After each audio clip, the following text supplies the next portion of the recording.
Welcome on in to the Full Court Press. Jason Walker here on 106.9 FM, 1390 AM The Fan, streaming online at 1069thefan.com and on the 1069 The Fan mobile app. I believe we will have Eric arriving presently.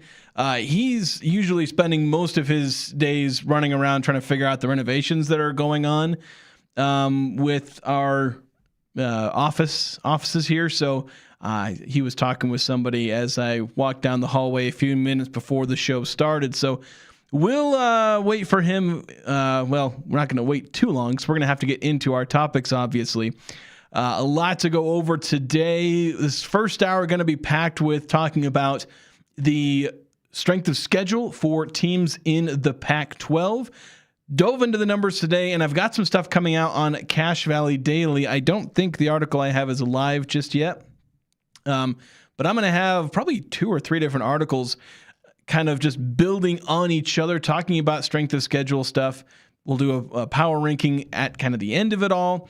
We'll probably go over that maybe on the show as well, give our own thoughts on power rankings and whatnot. But yeah, a lot of different data, most of it just built off of SP Plus, using Bill Connolly's SP Plus metric. Whether or not you like the metric, that's what I have, and it's the best we kind of have right now for what are these teams going to look like next year, because I'm always a little hesitant, though not necessarily above using last year's records and all those different rankings, because in some cases that may be the best we have anyway, what you did last year versus what you might do this year. But SP Plus gives us at least a little bit what we hope is a more accurate look.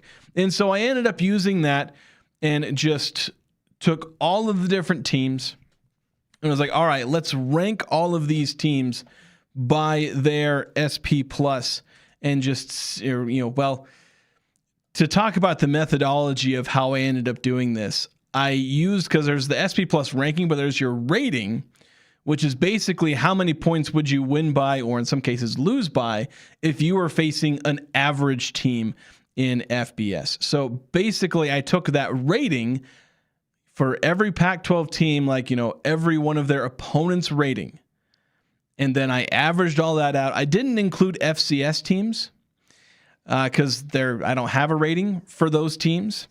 And then I also included a calculation for if you were playing a road game.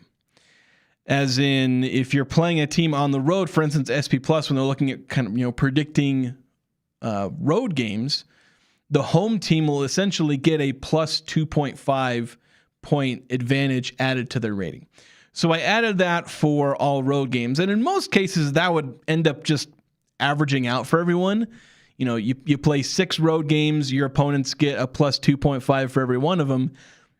You would think it would just average out evenly for anyone. It would make no difference when ranking these teams. Although there are a couple of teams in the Pac-12 who are only playing 5 road games. So they actually saw a penalty when it came to their strength of schedule, and it did impact a couple of teams. And then Fresno State's actually impacted because they don't play an FCS team this year. Well, they were going to, and then suddenly they weren't because the FCS team they were playing is turning into, is going to be in FBS this year. So an interesting development for them. So let's get into that ranking with the Pac-12, ranking these teams by, we're going to go from weakest strength of schedule to the toughest strength of schedule. And if you guys have any thoughts, you can text those in to the Young Power Sports of Logan text line, 435-339-0321. You can also text on the YouTube chat. And Joe Guerra, I believe is how you say that on YouTube, saying, Wazoo only wishes it had an even tougher schedule than we already do. To be the man, you got to beat the man. Go Cougs. Yeah, and Washington State, they are, spoilers, they're among the toughest.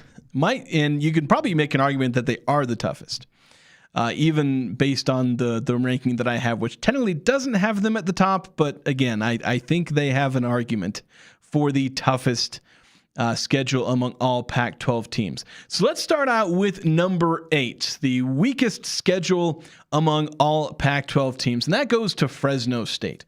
Now, as I said, Fresno State may have gotten done a little bit dirty by the methodology here. They don't play an FCS team. They were going to. Sacramento State went from FCS to FBS, so they get an SP plus rating, and it's not too much higher.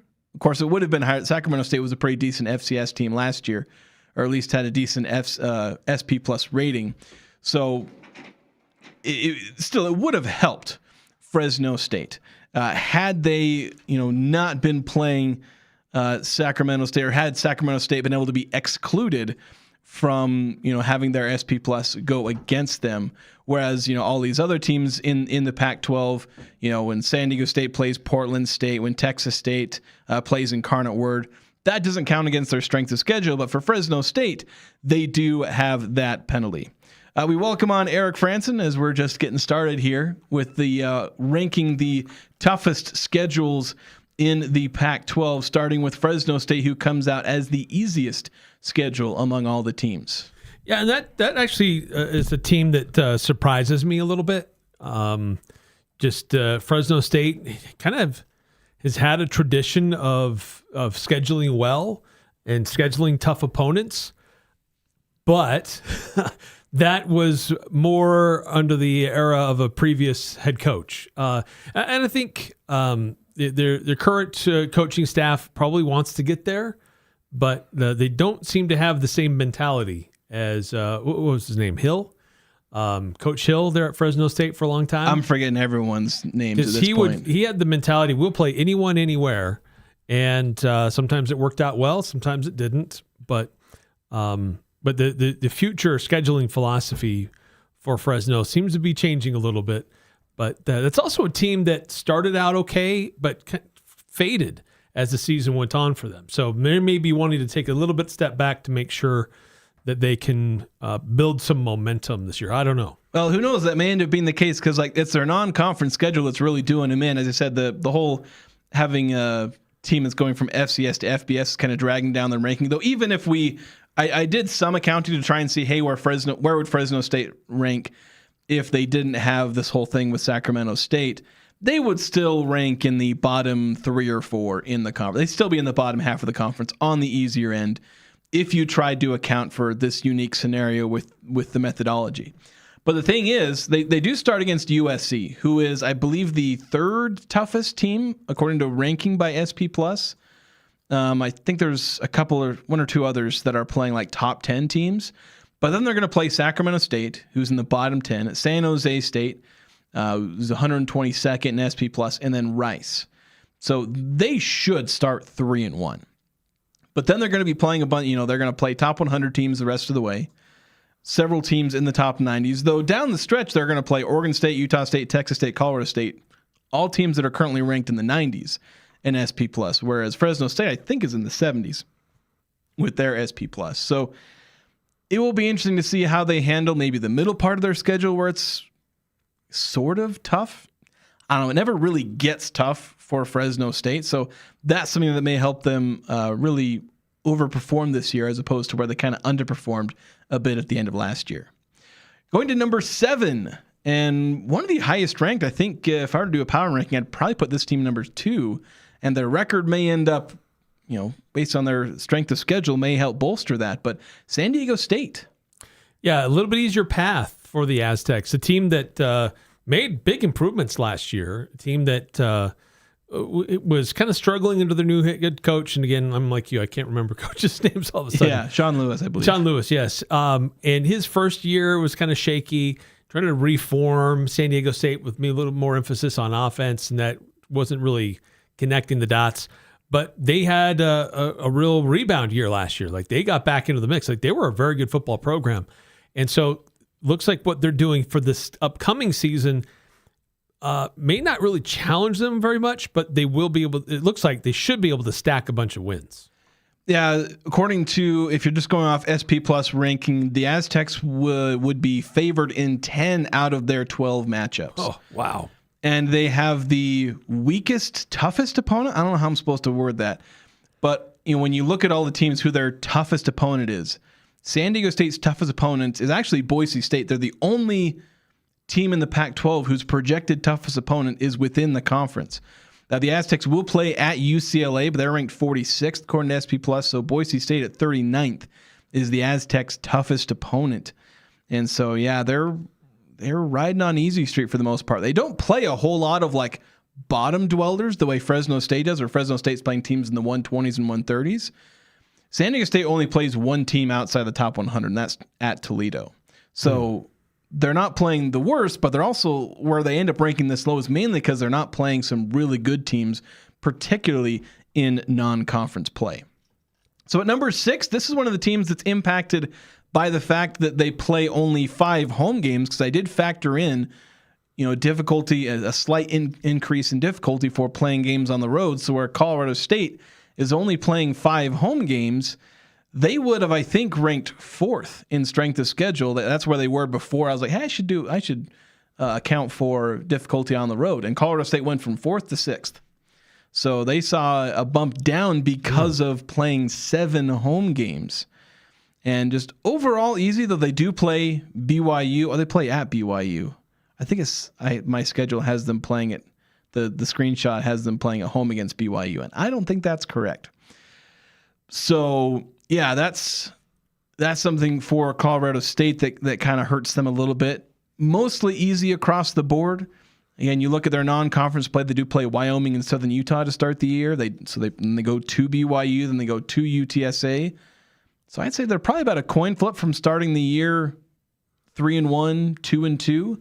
Although then they host Oregon State, so it'll be interesting to see. Like, there's not too big of a bridge between them starting, will that be 4-1, but also like 2-3. Like there's a very easy world in which they could end up in both of those. Yeah. Number 5, Texas State, another team playing only playing 5 road games.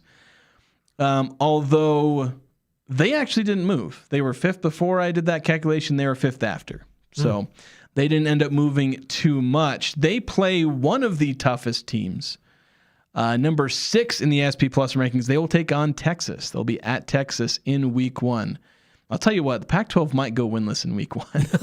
There are a lot of teams playing really tough opponents in week 1. San Diego State will probably beat Portland State in week 1, but a lot of these other teams are probably in Colorado State playing Wyoming. So you might get a couple wins here. But yeah, Texas State, you're starting to get into the middle of the pack here where there's a little bit more difficulty. There are some difficult stretches for Texas State, though still overall on the easier side of things. Yeah, North Texas is a little bit of a wild card for Texas State. North Texas has been a program that's been good, but they've also had some years where they're not, like, they don't meet expectations. But North Texas could be a challenging team for Texas State this year. And it's there are a lot of schools in Texas to play, but for Texas State, it's nice that a couple of games are in their home state. They don't, even if they do have to go on the road, they don't have to go on the road very far. Is Incarnate Word in Texas, the university? I can't tell you where. Because if they are, then every single one of their non-conference games would be in, because they're playing Texas, UTSA, North Texas, and Incarnate Word. That's their non-conference schedule. Yes, in San Antonio. So there you go. Their entire non-conference slate is in Texas. And yeah, with Texas State, where they're making the jump from Sun Belt to the Pac-12, this is something where they're going to have to be, again, they're making this jump. Mind you, the Sun Belt was actually pretty good last year, pretty deep, if I remember correctly. But it's going to be crucial for Texas State to be on its, put its best foot forward. Now, does it have to win the conference? No. You'd like to see them get to a bowl game, ideally win a bowl game, but get to 500. Don't be a bottom feeder, because that's the thing. Texas State, it's kind of viewed as this kind of black sheep. Oh, you're the one they just let in because they needed somebody else. Texas State needs to, in a lot of different sports, prove that they're not just the team that's going to come in and be a bottom feeder. They need to, and to be quite frank, the Pac-12 needs Texas State to avoid being that. Absolutely. They don't need them to be just a Texas school. They need to be a good football program. Yeah. Above any other sport that they sponsor. They need them to be a good football program. Yeah. And to draw attention, to win games, to represent outside of conference play. This is this is a big moment for Texas State, for a lot of people to see where are they. They have a lot of plans, they have a lot of ideas, have a lot of hopes, dreams, but what can we actually see them do? And this will be really interesting to see what they do with the schedule that they've put together in their non-conference particularly. Yeah, and I think if you're looking at a stretch that's going to define Texas State, it's going to be mid-September to kind of mid to late October, because they're going to play UTSA, North Texas, Incarnate Word at San Diego State, and then home against Colorado State and Utah State. If you look at their schedule, that's their four most winnable games, roughly, and then two of their biggest coin flip games. They can go 4-2. Like, they got to go, if they're going to have a good season, they go 4-2 at least. If they're starting to slip into 3-3 or 2-3, then things aren't going pretty well. If they go 5-1, like, that is a Texas State that's going to have some real momentum going into the backstretch of conference play, and they'll be a team to watch out for if they manage to go 4-2, 5-1, again, in that kind of middle, but still early. Like, again, this is like week 2 to week 7-ish, I think. From September 12th to October 24th. That's the stretch that I'm looking at there. Yeah. Then number 4, Boise State. And Boise State is an interesting team, Eric, because when I was looking at SP Plus, and I did some other data where I was like, hey, based on SP Plus, how close are the games going to be? Boise State, out of their 12 games, they do not have a single game that SP Plus estimates will be within 7 points. And a lot of them aren't even within double figures. Like, Boise State is either expected to get blown out or blow out the other team. Oh, wow. They play Oregon in week 1, who's ranked 2nd in SP Plus. So they're expecting Oregon to kind of run away with that one. It's at Oregon. But then Boise State, who's ranked 39th in SP Plus. The teams they play from then on, Memphis, who's 70th. You got Western Michigan, Utah State are both in the 90s. Fresno State's barely cracking 80. You know, again, backstretch, it's all teams in the 80s, 90s, and San Diego State is the next closest in Mountain West, and they're in the Pac-12, and they're at 71. So Boise State is basically kind of predicted to just mostly roll through the conference and through its non-conference and basically go 11-1 and make it to the playoff. Like, that's, if you're looking at preseason projections, that's kind of where Boise State's at right now. So, like, while they have the 4th most difficult schedule in terms of, like, relative to their own ranking, Boise State kind of has its own easiest schedule. But again, that's a relative thing. If you just look at strength of opponent, Boise State does rank 4th, which of course speaks to how good of a team they're projected to be, is that they have the 4th toughest schedule, but by relative difficulty, it's the easiest. So it's just kind of an interesting look there with the Broncos. Like, yeah, it's going to be one way or the other. Now, that's what's always kind of interesting, to try to project these things. Like, we really don't know what a roster is really fully going to look like, and for some like a coaching staff. So a team that right now projects to be good might not be, or a team that we're not sure about could actually have some nice momentum. But interesting though, looking at the metrics, just how it's going to swing really one way or the other for Boise. Not a lot of projected close matchups for the Broncos yet. Yeah. Let's go ahead and take a quick break. We'll get through the top 3. That's where things really start getting pretty difficult, especially for the top 2. You notice we haven't said the Aggies yet. Yeah. So they are among the top 3, the most difficult schedules in the new Pac-12. So we'll get to that next here on the Full Court Press.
Welcome back to the Full Court Press. And if you're ready to shake things up, make sure to check out Live Young Rentals. They're now open.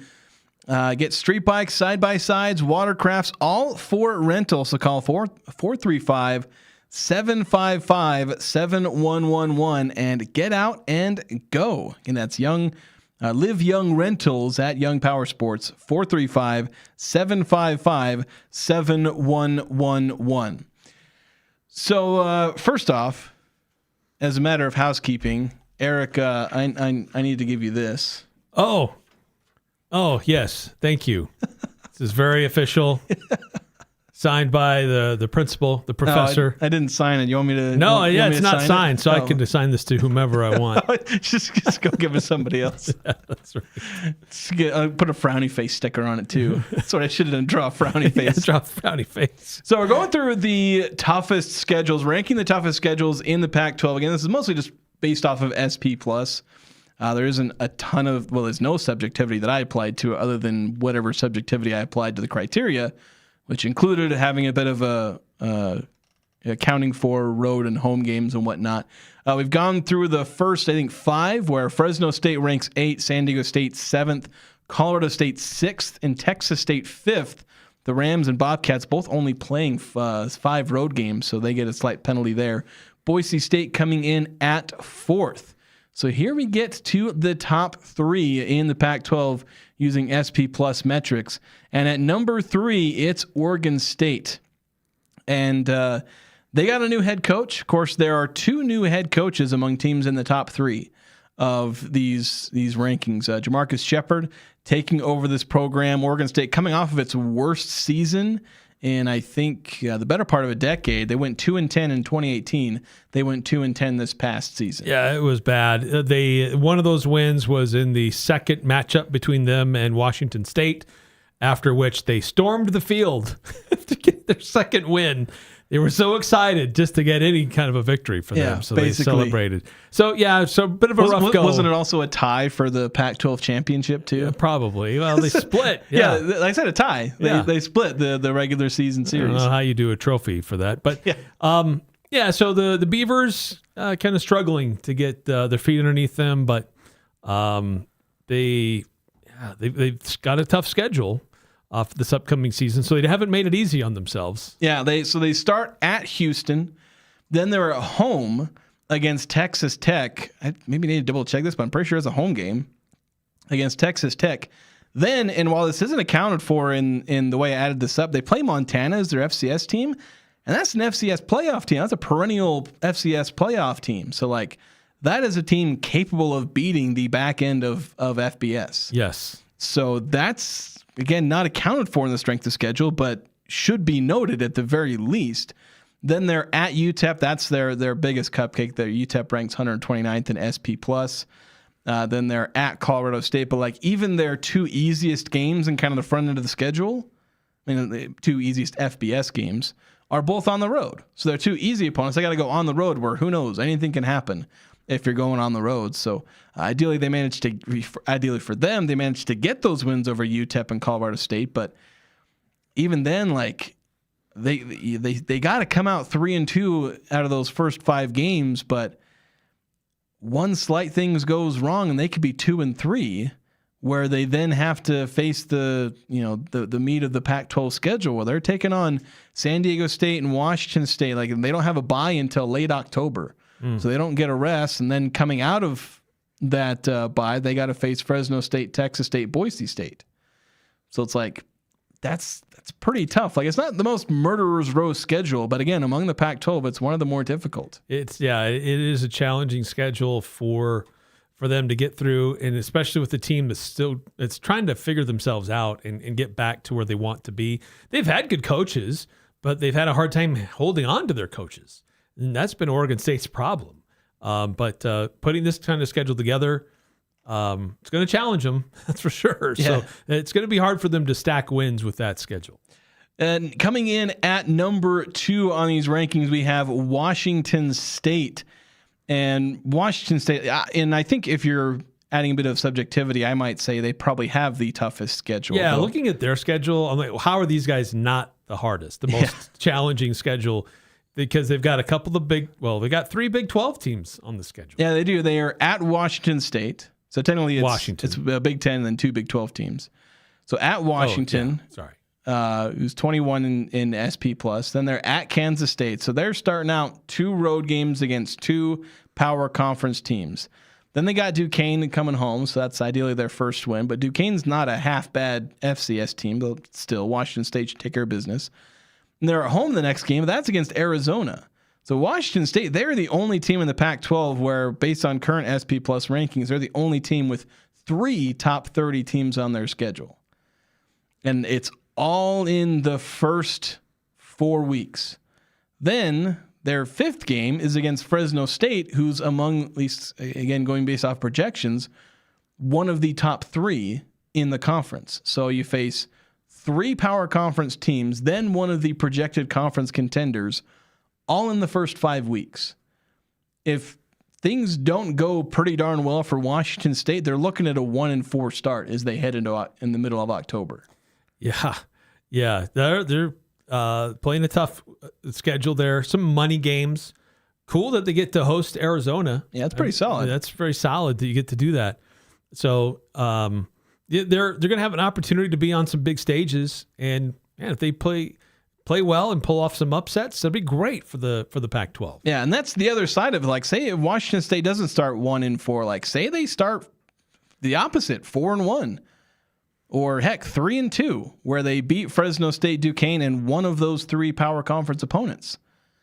That'd be a massive thing for Washington State, being able to get those kind of wins. So Washington State, among all the teams, among all the schools in the Pac-12, with maybe the exception of the one team we haven't named yet, then you can guess who's number 1 based on who we haven't named, but Washington State is probably the best equipped for like actual respect for the college football playoff. Like, say they start 9-1.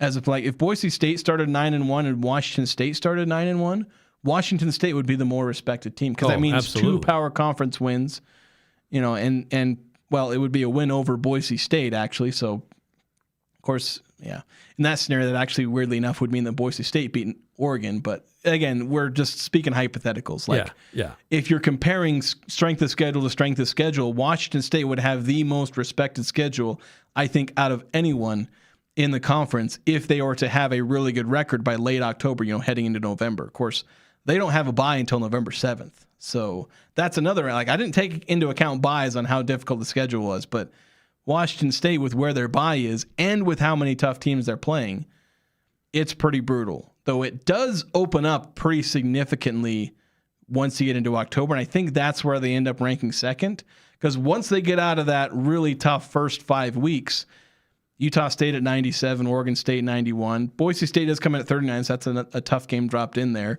And San Diego State, a tough back-to-back. But then they close the season, Colorado State at 99, Texas State 90, and then Oregon State at 91. I guess I didn't mention that when doing these strength of schedules, I used the presumed flex, like they have a tentative flex schedule, and so I went with that. So there's even another wrinkle into these strength of schedules, that these may not be the teams they play. Yeah, well, actually, that was going to be my question for Utah State. Is Utah State considered the having the most difficult schedule because they have Boise State tentatively on their schedule twice? That's a big part of it. So yeah, Utah State coming in at number 1. Now, part of why they're number 1 is because they do start off the season against Idaho State, but then they're at Washington and at Utah. So number 21 and number 25 in SP+. But they do also have Boise State, the far and away toughest Pac-12 team to have on your schedule, and they have them on there twice. If they didn't, they'd probably come in at 2 or 3. I didn't do the math there, but having Boise State on there twice, having 2 road power conference games against top 25 SP+ teams, that puts Utah State as the toughest schedule in the Pac-12, according to current metrics, and again, according to the right now tentative schedule. And for Utah State, like, the more I look at the schedule, the less confident I am. Like, how is this team going to get to a bowl game unless they make a massive improvement? Because, like, I'm fairly certain that this year's team is going to be better than last year's team. There are some concerns I have. The offensive line is a massive one, but I think the defense is going to get better, and I don't think the offense is going to be all that much worse, if it is worse. But this could be a better Utah State team that wins one or two fewer games than last year's team. Yeah, because it's right. It's the schedule. The conference makeup is so different, and who they have to play and where they have to play. They not only have to be better, they have to be markedly better than what they were. Now, but the team, like, which team are we talking about? Are we talking about the team that played well at UNLV and won a game at Fresno State and took Boise State to the wire? If it's that team, okay. Utah State should be okay. But if it's a team that we saw earlier in the season, then, I don't know. But, there are some significant and important concerns about this Utah State offense. But if they can get that dialed in and sped up, then which will be hard because they're going to be challenged in a hard way early on. So it'll be tough to really see just how much this offense is improving for USU because of the level of competition they're facing. But that will make it so much more important later on to try to steal wins and make sure they secure those in which they should be favored. Yeah, they got to find a way to steal games. Like, you want to win. I mean, they're probably going to start the year 2-2. You try really dang hard to maybe manage to steal one of those against Washington or Utah. Maybe one of those two teams is overrated. I'm still fairly skeptical about Utah. Morgan Scalley, who better well be a god among coaches for what they did to Cal Whittingham, because Scalley was getting impatient. Yeah. Like, he'd better be better than Cal Whittingham, or somebody's going to get fired in the athletic department. But yeah, like, maybe you can get a win over one of those two teams. Maybe one of Washington or Utah's overrated. And if Utah State can overperform, like, I mean, if you're down in Salt Lake, you're not too far from home. You didn't have to travel. You're not in a different time zone. It's a rivalry game. Can you get up for that game and play really tough? But yeah, we'll see. But the thing is, even though once they get out of September, let's say they're 2-2, you got to go to Boise State. Then you got to host Washington State, who's going to be hungry for wins after their rough start to the schedule. Right. You do get a bye, which is a mostly well-placed bye. Maybe you wish it was right after the Boise State game, but still. But then that's where things open up a little bit. You come out of the bye, you go to Texas State, you host Colorado State and Fresno State. That's where maybe the Aggies can try and build a bit of momentum, especially if they've struggled in those first 6 games. You can maybe build yourself a 3-game winning streak and then perhaps take that momentum into 2 road games against San Diego State and Oregon State. And if you manage to go like 4-1 against those 5 games, you maybe host Boise State. The good news is that if Utah State is really on the struggle bus, they're probably not facing Boise State in that regular season finale. The Pac-12 will try to give Boise State the best chance, if that's the team that's in the running for the college football playoff. They'll do what they can to support them and give them the best chance of making it. So if they played Utah State tough, if it was a competitive game, they probably don't want to have Boise State go through that again. Or if Utah State's kind of sucking, they don't want Boise State to play a team that wouldn't help them in their college football playoff hopes. Right. And then for Utah State, if they're on the edge of bowl eligibility, then maybe they try and pair them up with somebody that'll make it a little easier for the Aggies to get into a bowl. Yeah, you want to help your best teams get wins, but you also want to help them look like, okay, they've played tough teams. Because there are going to be other teams in other conferences are going to also make their cases. So you want to make a strong case, not just, hey, we won a lot of games. We won a lot of games against good competition. And so the Pac-12 with that flex week has that opportunity to manufacture that the best way possible.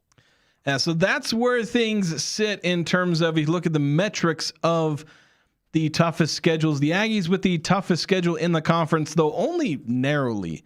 Their average opponent SP plus rating is 1.8. Washington State's 1.7. So it's pretty narrow. But Utah State 1, Washington State 2, Oregon State 3, Boise 4, Texas State 5, Colorado State 6, San Diego State 7, and then Fresno State bringing up the back end of that train there. 1818 on the Young Power Sports of Logan text line. Wanted to get to this, saying it's shocking how many folks are down on USU football coming off last season. They were honestly a kicking funk away from beating Boise and UNLV, Truth. which may have been good enough to make the title. You'd hope a coach like Bronco would improve in the second year. And yeah, that's the thing where like I keep having to get reminded how close Utah State was to beating Boise and beating UNLV. And I am expecting the Aggies to improve in year 2. And I've said it over and over about last year's team. You give them a good offensive line, they win the conference. If Utah State improves their offensive line this year significantly, they win 7 or 8 games. I don't know if I'd go much higher than that just because of the difficulty of schedule, but they will win 7 or 8 games if they have a capable offensive line. Like, give them an average or above average offensive line. And I think the talent around on offense is perfectly fine to get the job done. You know, McKay Hill said, I think he'll be a fine quarterback. I don't know if he's going to be like an all-conference quarterback, but he's going to be able to get the job done. He's going to be a better passer than Bryson Barnes was. If you have a great offensive line, you can make even an average quarterback look good. That's true. Give anybody back there a little bit more time, and they will look better than they might actually really be. Yeah, and then I think the defense is going to get better. I think they dialed things in at the end of last year on defense. They're returning some guys from last year's team. I think they're bringing in more talent than they had last year. And, and the coaching staff, now that they're on a new coaching staff, they're able to get ahead and be further ahead. So they're not going to, like last year, they had to learn as they go. And it took them half a season to really get dialed in.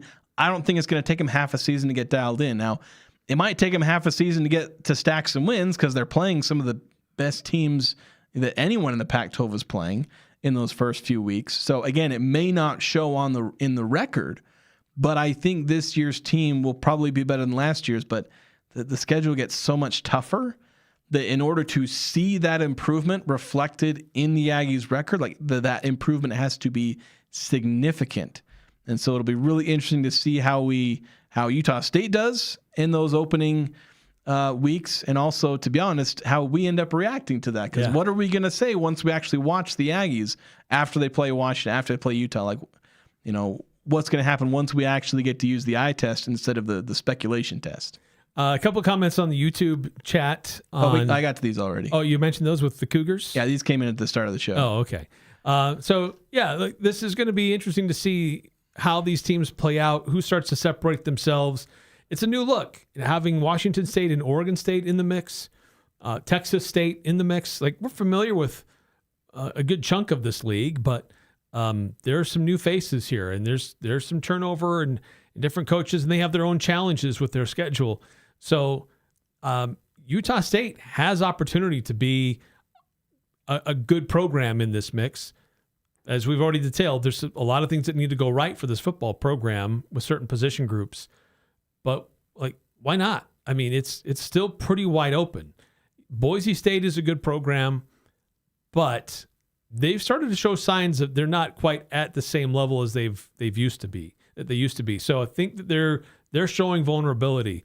So they're still tough to beat. There's good programs in this conference, but it's not like there's this massive gap between Utah State and the top of the league.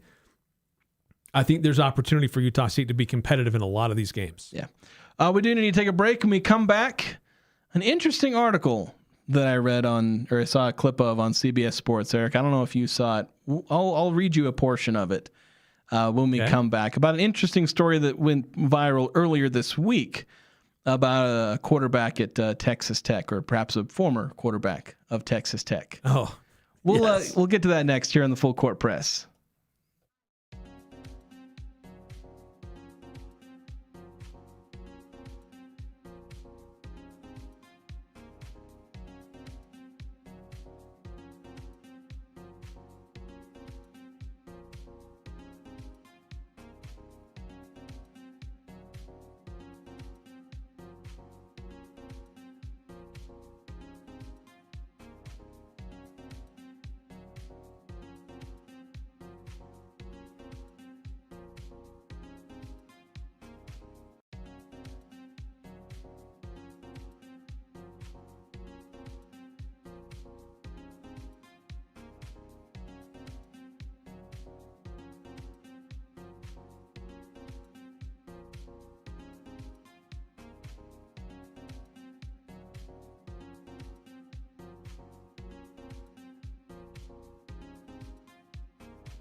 And Cache Valley's Cinco de Mayo celebration is coming up on Saturday. Yes, I know that is not actually the 5th of May, but Dos de Mayo. That's when we're going to celebrate at the Cache County Fairgrounds. It's from noon to 8. It's free admission, fun for everyone. There'll be live music. There'll be cultural performances throughout the day. But make sure you bring your appetite. There will be a lot of different food vendors there serving authentic Mexican favorites and delicious treats. There'll also be bounce houses for the kids, climbing walls, a lot of fun, piñatas. It's presented by DD Auto and Salvage, Presto Products, Members First Credit Union, and Cache Valley Media Group.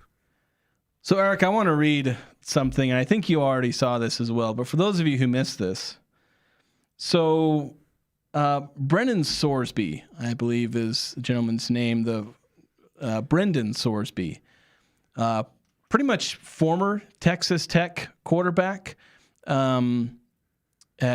He's entering a gambling addiction program, and he bet on pro sports, bet on college sports. While there's nothing official, you can pretty much read the writing on the wall. He's done with college football. Yeah, and there's a lot. And he was placing bets like on baseball, like pitch by pitch. Like this guy had a problem. Yeah, he did, and you know, it's nice to see him actually trying to do something about it, because gambling it can be addiction. It's an addiction that's hard to understand from the outside, like why you get addicted to it, but like it's pretty serious business. Yes, it can be. But I want to read an article from CBS Sports. This was screenshotted and highlighted, by an ESPN writer, sabotaging a competitor, though it was more like pointing out self-sabotage on the part of CBS Sports. Yeah, they didn't do themselves any favors. Because this is something that reads like it's straight out of one of those fake news parody, like The Onion. Like it's like we make jokes about this kind of crap. Like when gambling headlines like this come out, we make jokes about this. And somebody actually typed this up. It went through an editor, and they published it. Eric, if I ever write something like this and you don't walk up to my desk, you would and think smack it would have me, had an editor, a second set of eyes. You would think if Eric doesn't, if I write something like this and Eric doesn't catch it, I'm going to fire Eric. I don't know how I'm going to pull that off, but I'm going to fire Eric if he does that. So let me read this. This says, Texas Tech quarterback Brendan Sorsby is away from the team indefinitely after entering a gambling addiction program which threatens his status for the upcoming season as the Red Raiders' prized possession from the 2026 transfer portal. Next paragraph. Texas Tech, I can't even keep a straight face. Texas Tech was an overwhelming favorite to repeat as Big 12 champions after acquiring Sorsby this offseason, but has now moved to even money at plus 100 via FanDuel Sportsbook. Hyperlink to FanDuel Sportsbook, by the way. Yes. After Monday's news. The Red Raiders' projected win total has also decreased, going from 11.5 at opening to 10.5 victories after Sorsby is no longer... And Sorsby is no longer on FanDuel's, another hyperlink, Heisman Trophy odds list after opening at plus 2,500 just outside of the top 10, another hyperlink. There are 3 hyperlinks, or I should say were. They've since edited the article, but 3 hyperlinks, presumably, I didn't follow any of them because, again, they edited it, so I don't know where the hyperlinks went to. 3 links to gambling websites where you can place bets on Texas Tech after the new, and this is in an article about their quarterback suffering a crippling gambling addiction that he has to basically end his college career over. And that's what you're writing? Put himself into counseling, and the very next words, by the way, about how the odds have shifted. This guy has is your gambling information. Yeah, this guy is basically, his career is over because he had a gambling addiction. And this news is brought to you by FanDuel. Like, it's ridiculous. And of course, now messed up. So they've edited the article, and at the very end, they say the original version of this article included information that was not sensitive to the subject matter. CBS Sports regrets this error. Like, this is the biggest problem. Like, let alone that there's an issue with gambling. That's a story in and of itself. But the fact that the news covering, like, you don't have the sense, Brad Crawford, who wrote this article, that you don't have the sense to maybe let's pass on the FanDuel, because that's why it's in there. because CBS Sports, I don't have this officially, but I'm guessing they have a specific partnership with FanDuel has to be. to use their odds in these articles. Has to be a paid partnership. And so they think, the odds for Texas Tech to win the conference and all that went down after all this. Let's post about it. But you didn't think, okay, this dude has a gambling addiction. Let's post about gambling odds on this story about someone who has a real problem with gambling. And this story, again, shows the threat that gambling has to the sport itself. Yeah, I know we've kind of laughed about stories that have come out with in the last year with athletes or coaches wrapped up in or caught up in these gambling probes and been suspended, or players in different teams, and it's been funny. We've kind of mocked this, that here's a story about these guys caught up in gambling problems, and then right there on the ticker is ESPN Bet. Here's all the odds of the different games, whatever. But this has taken it to another level. It's like not only are these sports outlets and these content providers already sponsored and receiving a lot of money from these providers, in the body of the story, in the very next paragraph, they're pushing gambling information over, just as they've just talked about somebody who has a gambling addiction and has ruined his playing career. Probably not going to, I don't know if he'll play ever again. Yeah, might very well have ruined his life and his future over a gambling addiction, which is its own tragedy in and of itself. Yeah. I'm not going to mock Sorsby over it. That's just a reality. But still pushing gambling. It's like somebody dying of food poisoning. It's like, here we're selling rat poison at their fields. Like, what the heck is wrong with you? Yeah. Here's the latest stuff on E. coli that you can buy. Yeah, it's insane. Anyway, we've got to take a break. We're a little overdue, so we'll take a break, and then we'll wrap up the first hour here on the Full Court Press.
Napa Auto Parts has batteries, headlights, wiper blades, all in stock and on sale now.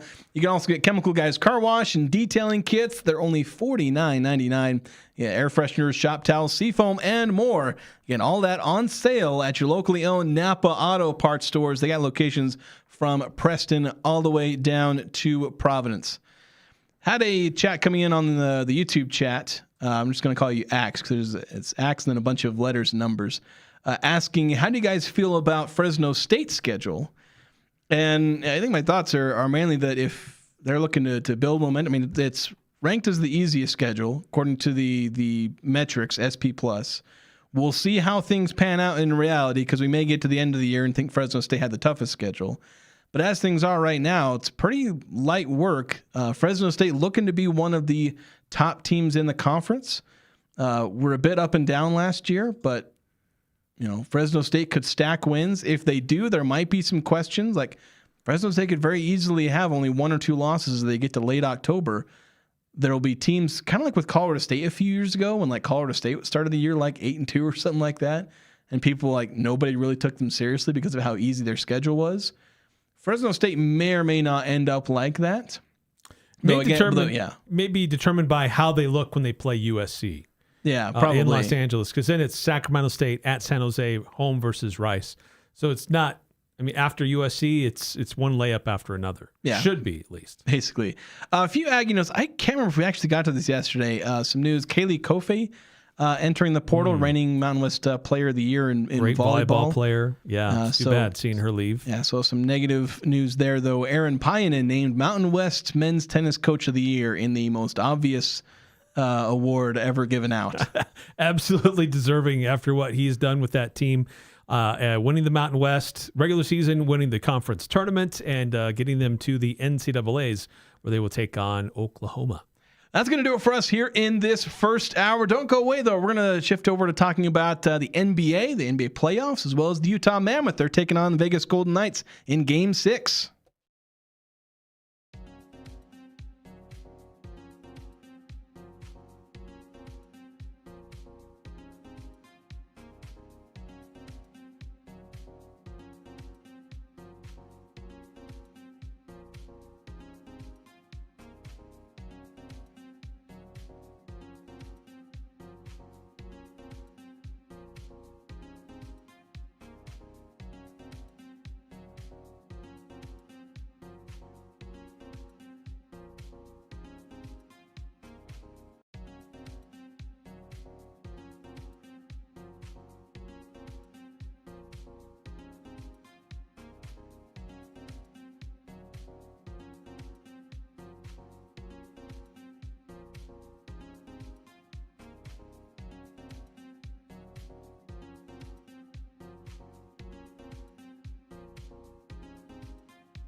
Welcome on back in to the Full Court Press. Jason Walker here with Eric Frandsen on 106.9 FM, 1390 AM The Fan.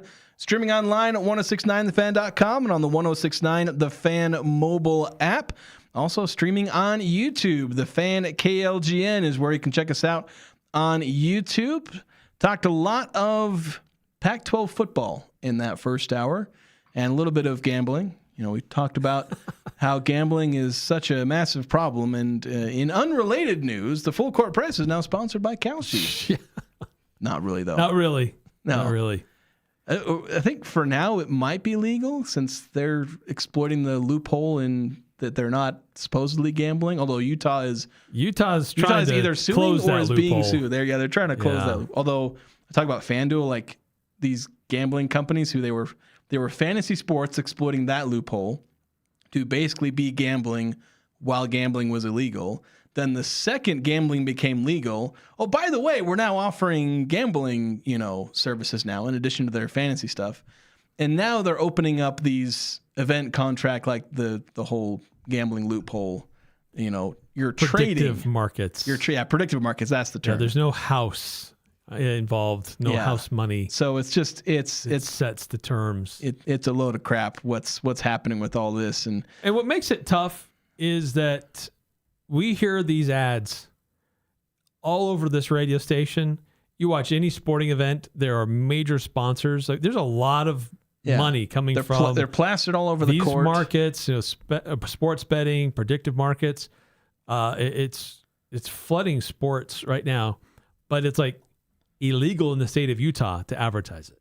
But since it's being done on a national network, it's like it happens. Yeah. So you're hearing about it, even though it's illegal to do so in the state. Well, and people here, like I hear people, like even students, like talking about their bets, like here in Utah. They're making them. Yeah, they have been making them for a while. I'm like, I ain't no snitch, but like, you look over and be like, you're gambling. It's like it's illegal here. I hope you got a really good VPN there. Yeah, it's like, and so it's a whole mess and a half. And thankfully, the NCAA is at least trying to push back against it. Like when you had the NIL like push, and then when gambling was, I can't remember the timing of whether gambling was legalized before or after the NIL craze, but like gambling companies were trying to push toward NIL or making partnerships with the universities. I know the University of Colorado had one that went viral pretty quickly, and then they had to back out of because they were going to be pushing gambling onto vulnerable college students who are, in terms of gambling addiction, are one of the most vulnerable demographics. So there's that whole thing. So thankfully, the NCAA is trying to push back. They almost folded a bit because they were going to let athletes bet on pro sports. Then people were like, well, maybe we shouldn't have athletes betting on sports at all.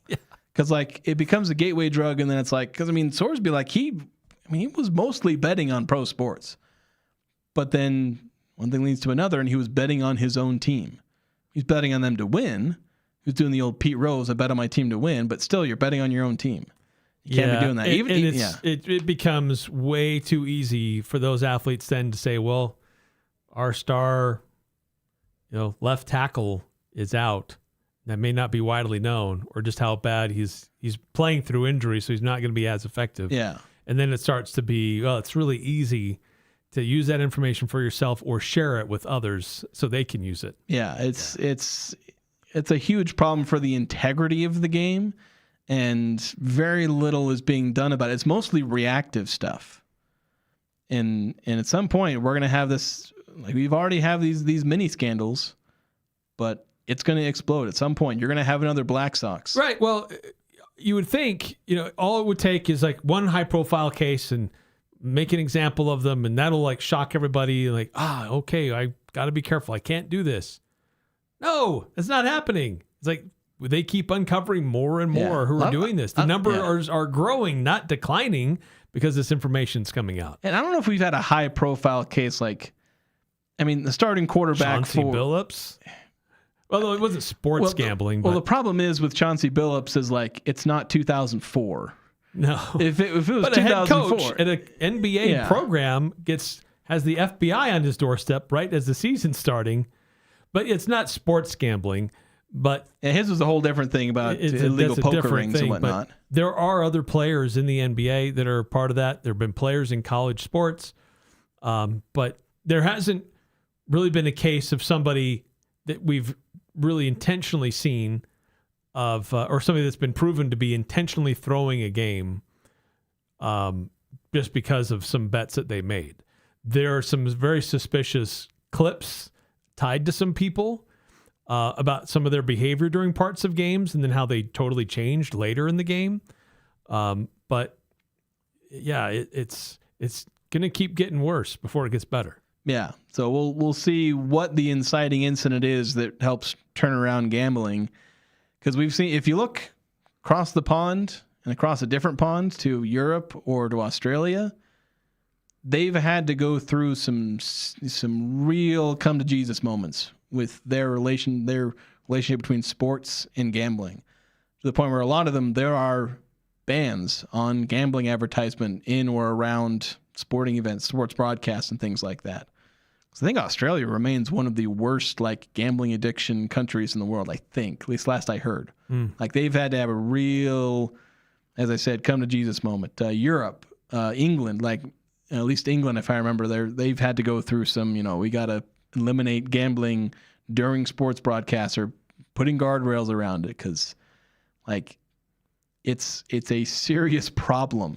Not just in that it's a vice. This isn't just smoking where it's okay, it's a public health, there's obviously risk to public health, but you can make the argument that it's just one person with a vice, but sports betting has real issues with the integrity of the sport. Yeah. In addition to the fact that it causes serious problems with the financial health and mental health of the population. We don't want to overlook the fact that it is a real, it drags down society, much like any other widespread vice. Yeah. But then it causes problems for the very thing that the sports, which should feel secondary to the health crisis that is the rising gambling addiction in America. But it's not just that; it's also the fact that you're ruining the sports that you're betting on. Yeah, well, it calls into suspicion guys like Giannis Antetokounmpo, who becomes really connected to Kalshi, and then he's advertising and promoting Kalshi, and also there's stuff on there about his availability. Yeah, whether or not he's going to get traded, he'll play, or he'll even be traded, and he kind of controls some of that stuff. Where it's he could go out there, he's involved with. He could go out there and put out a cryptic tweet that drives the odds one way and end up benefiting. Yeah.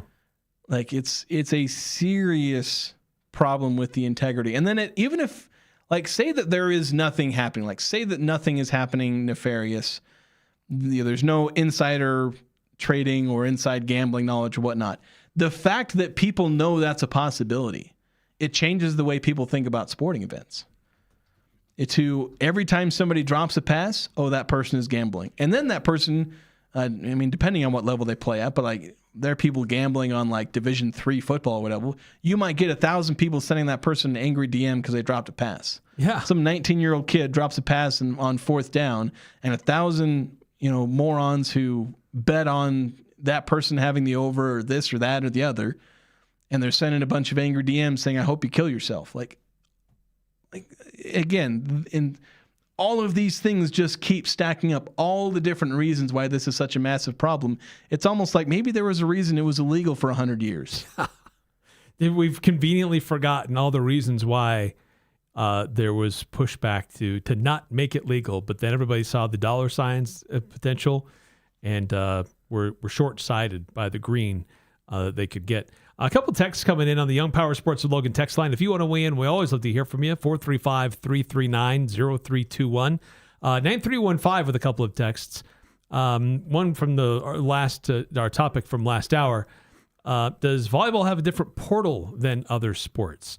And so women's volleyball does have two portal windows. Their main portal window is from early December to early January.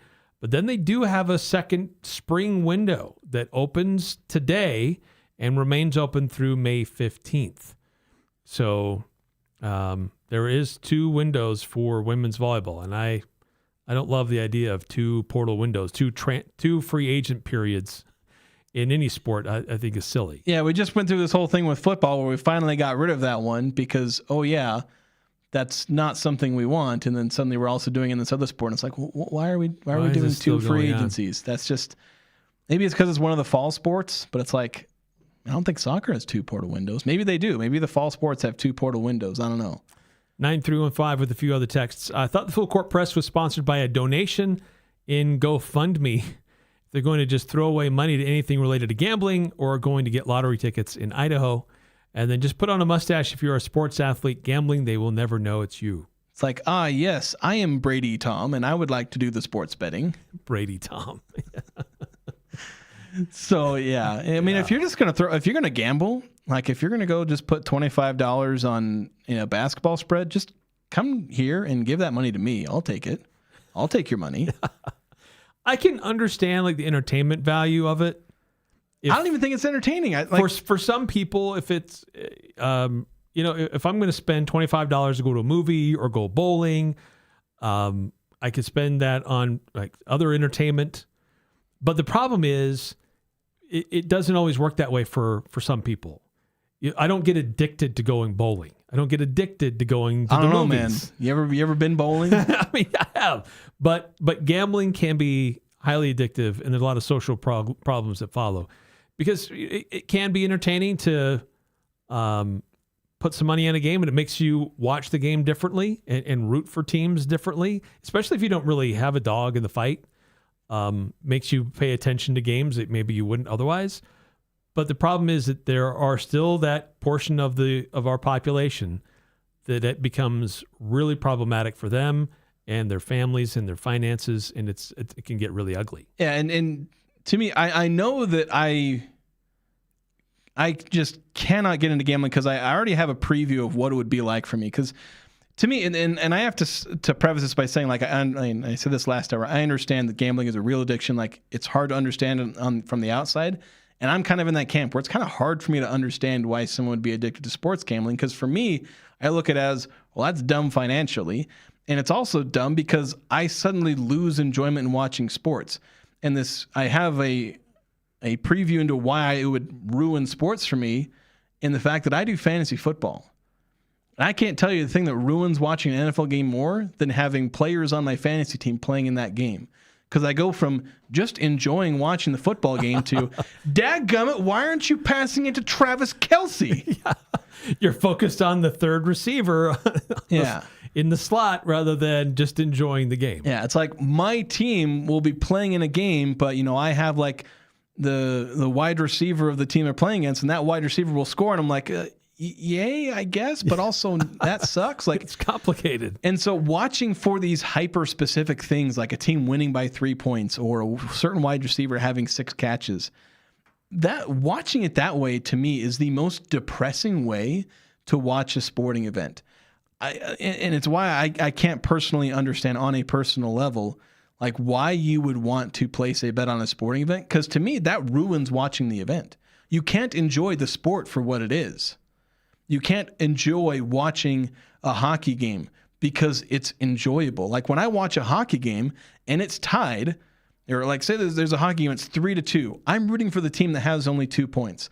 Then they score and it's 3-3. But then say that team was trailing and they go up 4-3. Well, then I'm rooting for the team that's now behind to tie it again because I don't want the game to end because I want to keep watching good sports. Like to me, that I want to watch the game for it to be exciting and to be an entertaining game. I want it to go back and forth. I want there to be drama. I don't want to root for one team to score 3 goals or to pass for 300 yards. That seems like the lamest way to watch a sporting event. So it's why I can't understand why someone would get into gambling, albeit, again, there are people way smarter than me who have studied it who are able to outline how this can be an addictive thing. So I don't want to try and dismiss gamblers as just being weirdos and idiots. They are human beings who have suffered from an actual addiction that is real. I just personally don't. Well, yeah. I mean, there's some people who can drink a beer, have some alcohol, and it's not a big deal. But there's some people who that becomes a terrible addiction. Alcoholics, drunkards, really mess up their life. So gambling has addictive qualities to it. And there's some companies that really lean into that to try to get you to do more. Oh, we'll give you a few more extra credits. We'll give you free bets. And you think, oh, well, I'm winning here. And then you're hooked. Yeah. 5507 texting in on the Young Power Sports of Logan text line. There are more disclaimers, warnings, and helplines in sportsbook commercials than in alcohol commercials. I think that says something. It does. Partly to the fact that there are so many people who still don't understand, how addictive gambling can be, because you don't everyone knows alcohol can be addicting. Everyone knows you can get drunk and, it impairs your mind. People don't think of gambling that way. So gambling really should have all those. Yeah, and I know we have our little game we play on Thursdays called Pick Six, but that's just a fun way to preview. We just came up with that as a way to preview the weekend and just have some fun back and forth. Team Eric or Team Jason, like who are you rooting for? Who you think has the smarter picks? But you should never take that as like advice. Yeah, I've said this before. Anything that you should do. I've said this before, and I'll say it again. If you use my sports takes on here as gambling advice, you deserve what happens to you. Yes.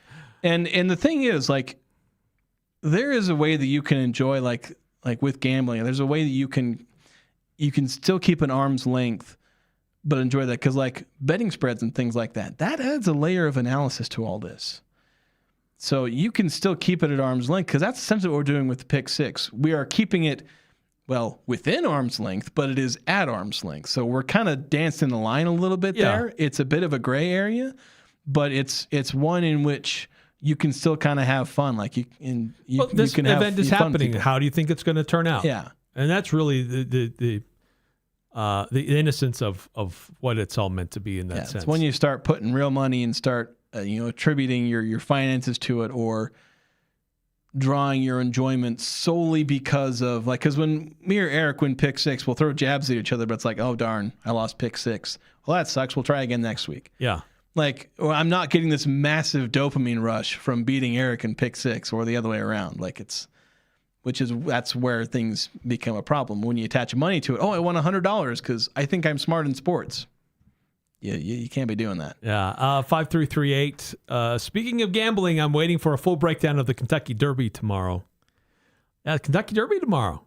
We had a Pick Six line about it. They'll be fast. People will show up in their fancy outfits, and the ladies will wear their big hats, drink the mint julep. What? Mint julep. Specialty drink just for the Kentucky Derby. You'll have to look it up. I will not look it up because I don't care. Alcohol. I've only ever watched. Tell you about the horses other than we talked about a few the other day. I don't think I've watched horse racing since I think American Pharoah won the Triple Crown. That's the last time.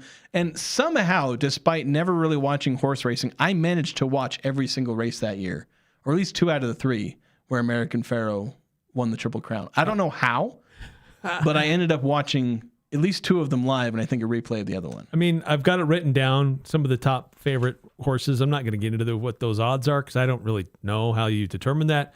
But I enjoy watching the Kentucky Derby just because of the spectacle of it. I don't care about the gambling aspect of it. It's just these are amazing horses, the jockeys, all the tradition and pomp and circumstance, if you will, is fun to watch. But if you're I think the horse racing. People have been putting money on horses for a very long time. Yeah, that's one of the older aspects of gambling. Yeah. But yeah, I'll maybe watch the race. I'm more interested in car racing than horse racing. There you go. Though there is still different kind of horsepower. Yeah, different. There's a lot more horsepower. There's a lot more ponies in those cars. Yeah. Let's go ahead and take a break. I don't think we didn't really plan on talking about gambling for an entire segment, but we did.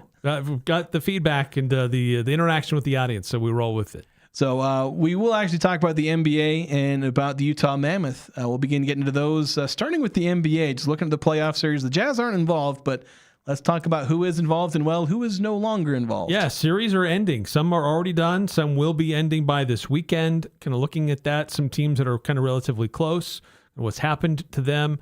And then, really big Game 6 tonight in Salt Lake City for the Utah Mammoth. All right, so we'll talk about that next here on the Full Court Press.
And let us tell you about Birdie's Golf Lounge.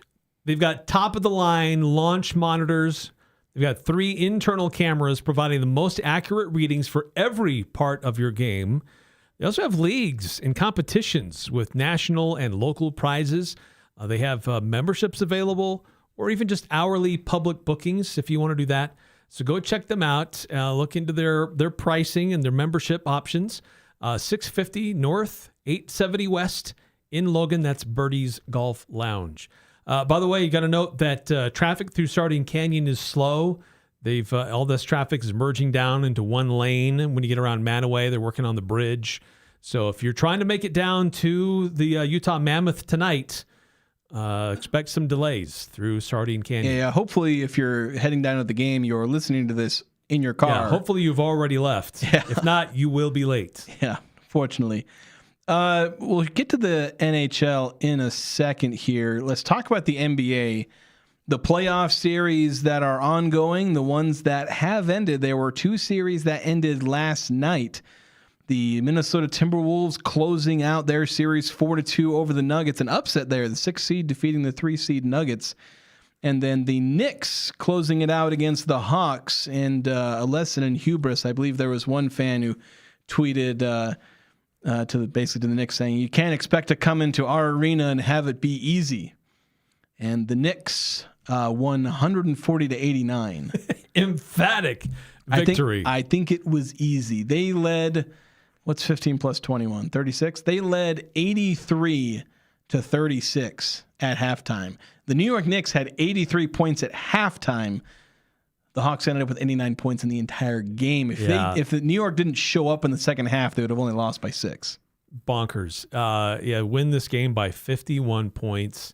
An embarrassing performance for the Hawks. Yeah, and that's the series. Like, come on, guys. Like, maybe after the first quarter, like, if you go down 40-15 after the first quarter, like, I get it. You can have a sucky quarter, but, like, to do basically the exact same thing in the second quarter, like, these guys gave up at home. Yeah, it's on their own home court. Yeah. My goodness. It's like they came, stomped on your center logo, wiped the floor with your face. It's like, come on, guys. Yeah. Geez, Quinn. So, yeah, that's Quinn Snyder in the playoffs. What's going on with your team? That's his biggest thing, is not being able to adjust in the playoffs. And by golly, the Hawks, it's a heck of a game plan by the Knicks there, as they brutalized the Hawks there. Totally. Yeah. The other one last night I thought was fascinating. The Timberwolves and the Nuggets. Timberwolves were down to basically 7, maybe 8 guys. Yeah, they're down Anthony Edwards, and then one of the players who starred in the replacement, like, he stepped up during the game where Anthony Edwards went down. I've never learned how to say his name. He used to play for the Bulls, and I think he came out of Clemson, but he scored like DiVincenzo. Yeah, Dante DiVincenzo as well. He's out. They had another player who was sick, not able to play, and so and all these guys were like averaging double-digit points, and they're all out. So Denver had some injuries too that they were dealing with, but the injury problems for Minnesota were far more pronounced, and Denver couldn't figure it out. Minnesota, wow. I mean, there's been a lot of great series in these playoffs for the last few years where Denver and Minnesota meet, and so it's developed into a fun postseason rivalry in the NBA. And to see what Coach Finch did with his squad, a masterclass in coaching, and how he got some of these younger guys or fringe players to play well, while the Denver Nuggets could not adjust, that was shocking to me. Coach Adelman, I think he's benefiting from having Nikola Jokic on his roster. He's struggling with a lot of other things with how to manage a roster in the playoffs. Well, just the Nuggets roster for years has been this issue of Nikola Jokic. Like, the Nuggets will outscore their opponents by like 10 or 15 points when Jokic is on the court, and then they'll get outscored by like 10 or 15 points. This is a years-long problem that the Nuggets have, is that they basically have, in my opinion, the best basketball player in the world, Nikola Jokic. And they can't build a roster around him. They just can't figure out how to help him out. I mean, they got a championship with him. Yeah, the one time they had a half-decent roster, you had Aaron Gordon, Michael Porter during his better years, Jamal Murray, there's a couple of other guys, but they had a really solid supporting cast. Brown. Yeah. Yeah, so they did have a good supporting cast. And then a lot of those guys are now gone. Most of the guys that listed off aren't on the team anymore. And frankly, in my mind, it's time to move off of Jamal Murray. I mean, he did get to an All-Star game once, but he's just inconsistent and he's expensive. He still has some value, so spin that out. Get some younger guys to help Nikola Jokic, because he's too good not to have better players around him. That was just shocking to see them get bounced in the first round by Minnesota, who had so many key injuries and guys out. Yeah, it's like not even the best version of Minnesota, who were a 6th seed. But you know what? Rudy Gobert deserves a ton of credit.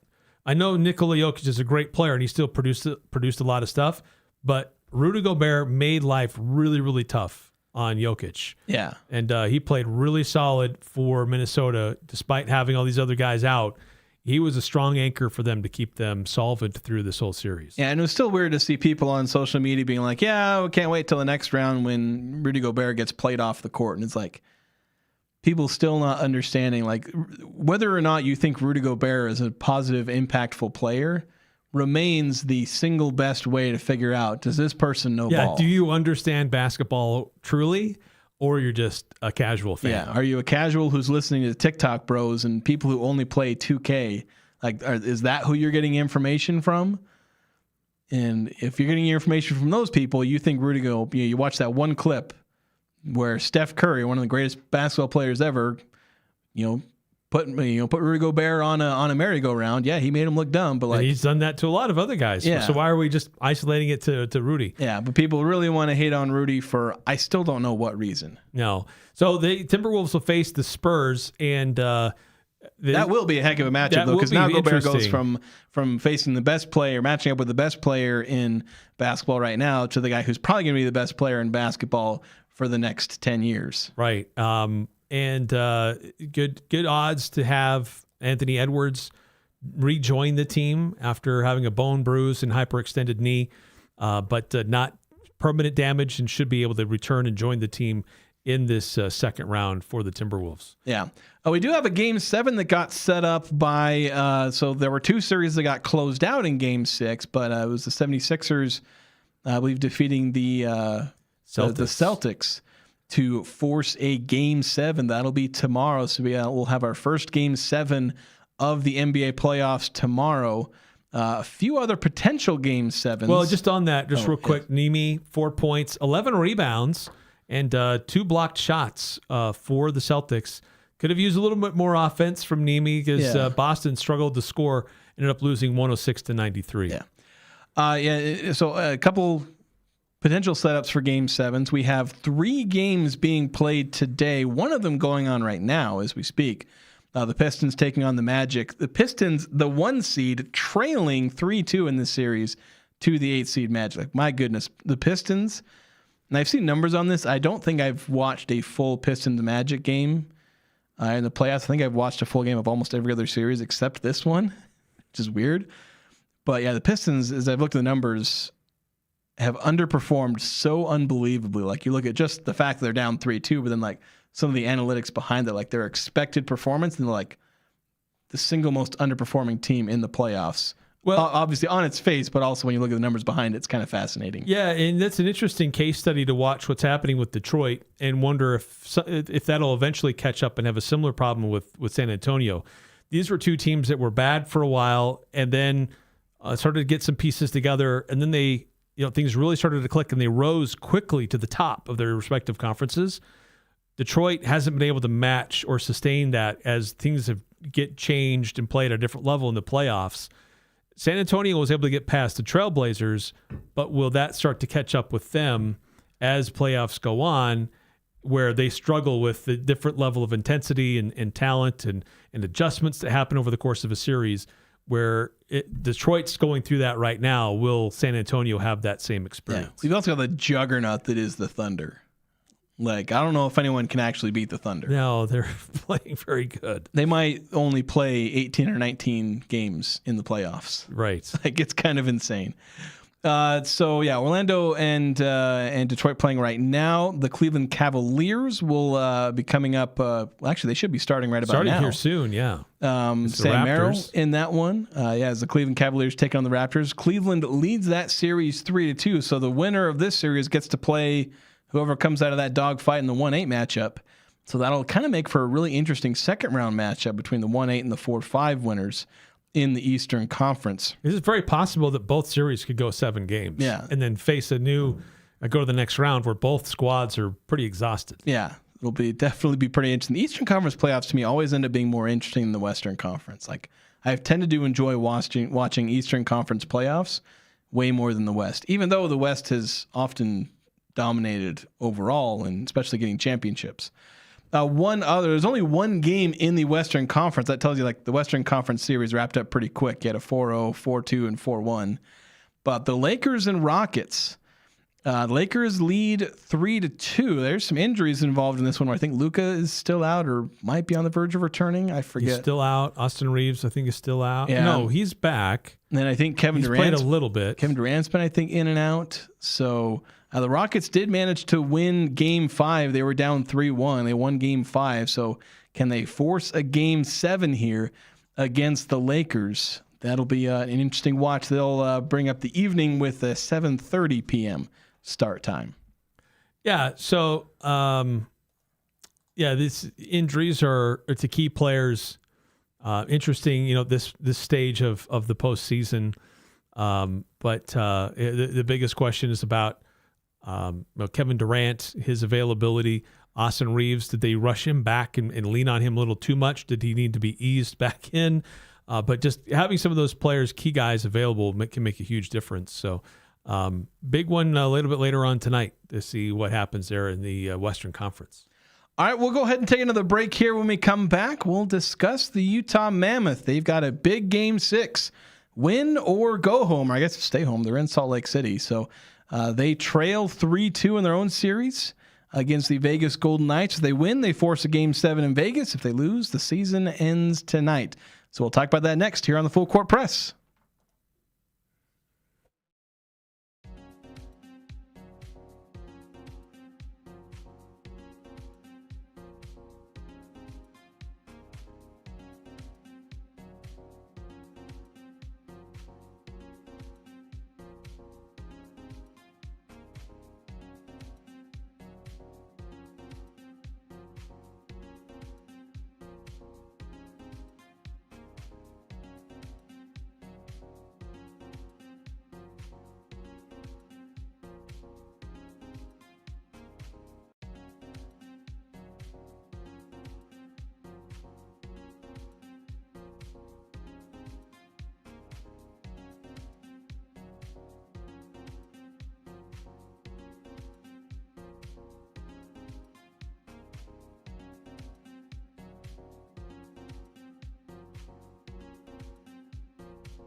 Feel the love with Mountain Valley Heating and Air. Nominations are now open as Mountain Valley Heating and Air are looking to give away 10 complete heating and air systems. They gave away 5 of these things last year, but this year they're doubling it to 10. You can nominate someone today at mtnvalleyhvac.com. Nominate a family in need. And while you're at their website, mtnvalleyhvac.com, they got $25 carbon monoxide home safety inspections. There's not a whole lot of things you can get for $25 these days, Eric. No. Inflation hits us all pretty hard, but you can get a carbon monoxide home safety inspection for just $25. Make sure that your family is safe, and you'll have a chance to nominate someone in need for a heating and air system. So just everything you could want. Helping people in need, keeping yourself safe, and saving money. It's just perfect. Mountain Valley Heating and Air. Yeah. Some breaking news, Eric. Our friend of the show, Ajay Salveson, posting that online. Yeah, some news for Utah State women's basketball, and they've added another transfer player, Acacia Hayes. Not sure if I pronounced her first name properly, but a senior from Murfreesboro, Tennessee, did miss last year due to injury, but she had a great season at Western Kentucky, averaging 11.3 points, 2.3 rebounds, a little more than 1.5 assists, was the Conference USA Freshman of the Year in 2022-2023. After her time in Western Kentucky, she did transfer to Arizona State, but as we said, she was injured and so didn't play there. So now she is transferring to Utah State. And it looks like, if I understand this right, this should be the last player that Wes Brooks need to complete his roster. I'd have to double check. I think they do have a couple more open spots, though, because I think they're only at like 11 or 12 roster spots. So I think they'll have a few more. But yeah, they're starting to. Utah State men's basketball got down to only 2 spots left. They got ahead of women's basketball, who started at like 7 or 8. Elise Livingston is still a name to keep an eye on, where there is still a likelihood that she returns to Utah State. So keep an eye on her, and I don't believe she's committed anywhere. So we'll keep an eye on that, as well as both men's and women's basketball look to finalize their rosters for this upcoming season, hopefully having solid seasons, the both of them. So we'll look forward to that. Speaking of looking forward to what will hopefully be a win for the Utah Mammoth tonight, as they're taking on the Vegas Golden Knights at 8 p.m. down at the Delta Center. As Adrian Denny helped us clear that up. Yeah, he did. And one of probably the most frustrating series I've ever watched, at least as a fan of a team. The Mammoth have led in every single game in the third period. So in the final period, they have held a lead within that, with less than 20 minutes to go, they've led in every single game. They've lost 3 out of 5 times. And the stat that came along with it, I forget the exact number. I think it was it's happened like 28 times where a team has led, or conversely, someone has trailed in the third period in every single game through 5 games. And in 27 of the 28 cases, the team that had trailed had either already lost the series or were trailing in that series, either trailing 3-2 or either had lost. So that's the only combination. Right. The other option. And yet the Mammoth, they trail. They're the only team that has ever been up in the third period in every single game, but are trailing in the series after Game 5. As frustrating as that is, it should still be good news or helpful news to the team. At least give them some confidence. Like, we know we can hang with these guys. We know we can beat these guys. If we just pay attention to the small details, if we focus all the way through, we'll have a chance to win this one, send it back to Vegas. We know we can win in Las Vegas. We are not out of this contest. We're not out of this series. And there's been great energy in Salt Lake City. There's going to be a lot of energy. It could be a closeout game. You don't want to lose on your home ice. So this team should have confidence to know that, yes, while it's frustrating, we know we can play with these guys. We know we can beat them. It's just that the full attention all the way through to those finer details to get them there. Yeah, just got to figure it out. Got to figure out those little things. Like, Well, like Adrian said yesterday, over the course of all these 5 games that have been played, you could probably boil it down to just 45 seconds of time on the ice where Utah has just not been as focused as they need to as to why they don't have the commanding lead in this or even have this whole thing won. Yeah, if you don't give up a shorthanded goal in game 4, you probably win that one because you don't end up going to overtime. You don't end up losing that game 4. You could have gone leading 3-1 into game 5, and we set aside the butterfly effect, and you don't give up a goal with like 40 seconds to go. The Vegas pulled their goalie, and there were a couple chances where Utah possessed the puck and had maybe a little bit of space. Maybe they could have tried for a shot on goal from their side of the ice. But, of course, in the moment, they just sent the puck down to the other end so they could get a swap, keep guys fresh legs. But they still end up giving the goal despite getting those fresh legs. Maybe they could have got an open net goal.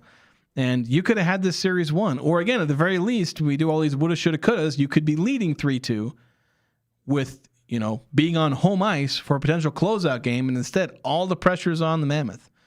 Where, a lot of these guys have some playoff experience. Some of them have Stanley Cup finals experience. But as a roster, and a lot of the key guys who are young, 21, 22, they don't have the experience of playing where all the pressure's on them, where you're down 3-2 and it's win or go home. How do you react to that? Obviously, there's this, feeling of, hey, we got to play better. Hey, we got to make sure that we step up. But you need to mentally be able to handle those kind of emotions. Because if you don't handle those emotions properly, you might end up playing worse despite your determination to play better. You've got to be able to focus and do better. We don't know if the Mammoth can handle those emotions. I gave them credit the other day for playing well mentally throughout this whole series, for handling all the pressures. You lose game 1, you go back and you win game 2 with all the pressure that comes with that. Don't go down 2-0. You're still playing on the road, trying to avoid going down 2-0. And, then they, still managed fairly well the pressures of game 3 and game 4. Wasn't perfect, but you go 2-2 back to Vegas. And even though they lost that game, and you can criticize how the lack of clutch factor in games 4 and 5, the fact that they are still performing well is a positive. Yeah. But they still have that very clear weakness of, as from what we've seen right now, they're not ready for the big time. Now, can they change that? You're one win away from tying the series up, and then you get a winner take all game 7. You can change the storyline really quickly. The storyline right now is that they're not ready for the moment. But that storyline can change really quick because this new moment comes up of having to win 2 games in a row. You do that, you prove all the doubters wrong. So now it's just put up or shut up time. Yeah, an exciting game. Excited to hear how that plays out. We'll have the full play-by-play here on The Fan tonight. So pregame will start at about 7:30. We'll hand it over to Adrian Denny and the studio crew there for the Utah Mammoth. And play-by-play expected to begin at 8 is when the puck drops for that one. So we'll have all that here. And if they win, then they will play again on Sunday. We don't have a puck drop time for that as of yet, but that's when Game 7 is scheduled in Las Vegas. So imagine it could be later, but not entirely sure. There's only a few games that could happen on Sunday if necessary. Yeah, we'll see. They've been pushing back. I imagine a big part of why they're pushing back is because right now there's 2 games going on, Sabres and Bruins, Lightning and Canadians.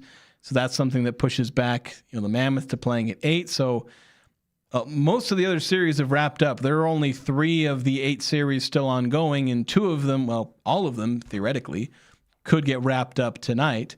If 1 or 2 of them get wrapped up tonight, the Mammoth could play maybe a little bit earlier, but it would also still be in the Pacific time zone. So yeah, you might end up being later anyway. And tomorrow we already have a first game of the second round taking place between the Flyers and the Hurricanes. Yeah. So it's a great time of the year. It's super fun to watch these games. Of course, if you can't be there, if you can't listen on the radio or listen on the app or on our website, you can watch it. It'll be on ESPN.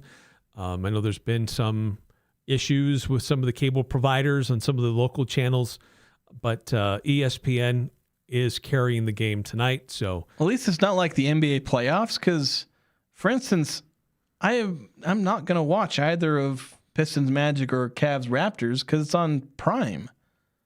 I don't think I have Prime. I may or may not. It's like half of these games, actually all of the games tonight are on Prime, so I'm probably not going to watch the NBA tonight. Well, I probably wasn't going to watch them anyway because the Mammoth are on, but it's like, come on, people. Yeah.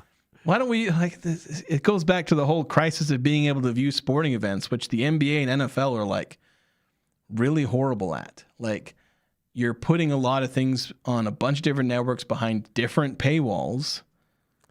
Yeah, it's a challenge for a lot of folks to watch games, and especially their favorite teams. Yeah, whereas but that being said, but like all these viewership is up for the NBA. Theoretically, I guess, but people are taking out loans so they can watch NBA games. It's their sports in general. But hey, if you want to watch NBA, NFL, NHL, Major League Baseball, you got to pay for a lot of different platforms in order to watch it all. Then they're putting you through the ringer for the price of tickets. Yeah, it's just absurd. Yes. Anyway, we've got to take one more break. When we come back, we'll wrap things up here on the Full Court Press.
Welcome back to the Full Court Press as we look to wrap things up. We got a host of just like tiny little bite-sized topics here.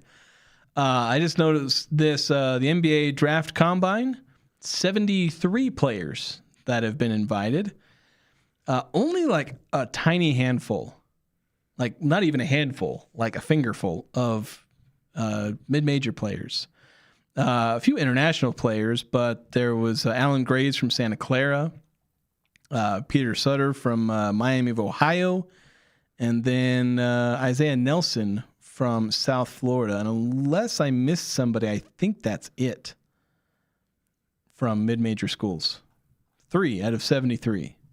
Wow. They're more international players, like guys from actually one of Justin Bean's teammates, at least someone in the same organization, someone from Alba Berlin, though maybe from their youth program. It may not be the senior team that the Justin Bean plays for, but like players from Serbia, Australia, like those pro leagues. There are as many international players as there are players from mid-major teams.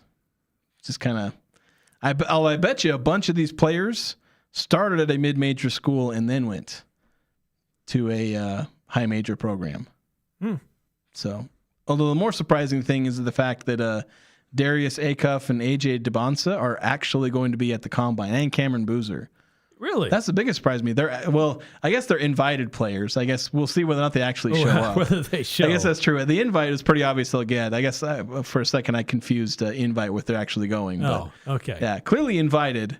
Though I guess once those guys probably inevitably turn down the offer, maybe there's some mid-major guys that get offers. But the combine in the NBA is kind of much more toned down in its importance and how many people pay attention to it than the NFL combine. Yeah, not nearly as interesting as the NFL combine, sadly. Yeah, the NFL combine fuels like 2 weeks It's a of massive radio event. content, Yeah. which it should really only fuel 2 hours of content. But Lots people of scouts are there, Yeah. fans are there watching stuff. people make much bigger deal over the combine than they really should.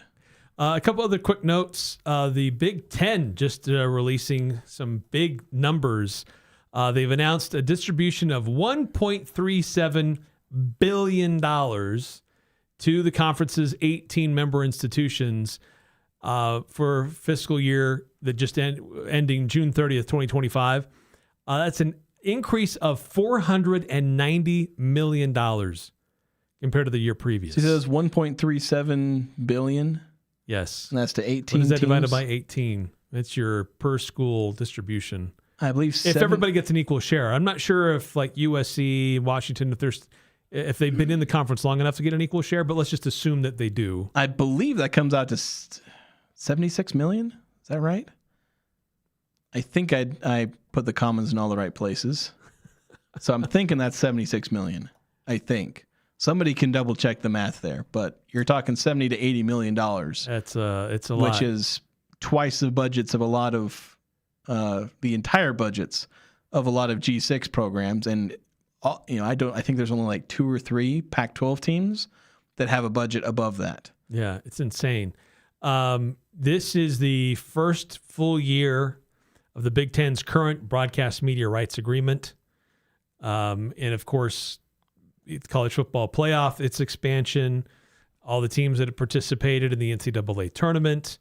In years prior, they're going to have a really big units payout from this last tournament with both Illinois and Michigan in the Final Four. So a lot of money flowing into the Big Ten. Yeah, pretty absurd. Just the money that gets thrown around. And now a lot of that has to be shared with the players. Like these Big Ten teams are making that much money, and most of them are in the red. Yeah. That's kind of the sad thing. That's just bad management. They're shoveling in bucketfuls of money, and they still can't Still stay know in how the to black. manage their funds. Another note, talking about media rights deals, news this week that ESPN and the CW have partnered. So the CW has broadcast agreements with the Pac-12. They have some with the Mountain West as well.